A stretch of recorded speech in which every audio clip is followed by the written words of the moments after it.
cities of refuge. When the Lord your God destroys the nations whose land he is giving you, you will take over their land and settle in their towns and homes. Then you must set apart 3 cities of refuge in the land the Lord your God is giving you. Survey the territory, and divide the land the Lord your God is giving you into 3 districts, with one of these cities in each district.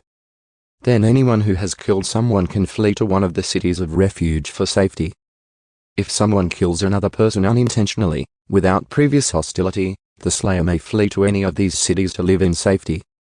For example, suppose someone goes into the forest with a neighbor to cut wood. And suppose one of them swings an axe to chop down a tree, and the axe head flies off the handle, killing the other person. In such cases, the slayer may flee to one of the cities of refuge to live in safety.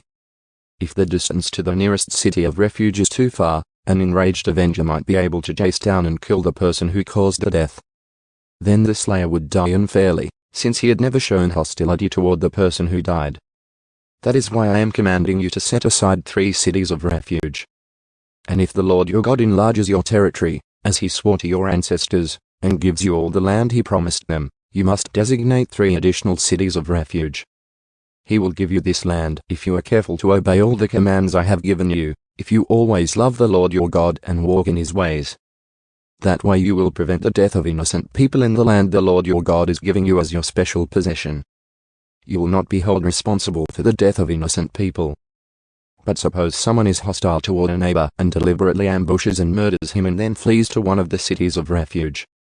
In that case, the elders of the murderer's hometown must send agents to the city of refuge to bring him back and hand him over to the dead person's avenger to be put to death. Do not feel sorry for that murderer. Purge from Israel the guilt of murdering innocent people.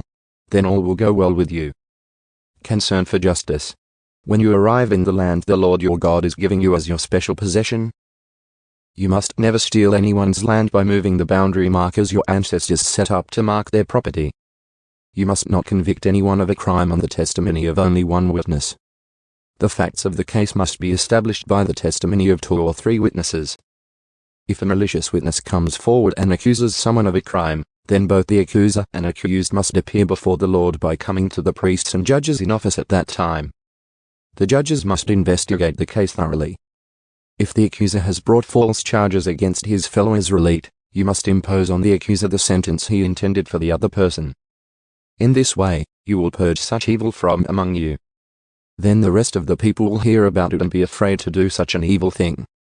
You must show no pity for the guilty. Your rule should be life for life, eye for eye, tooth for tooth, hand for hand, foot for foot.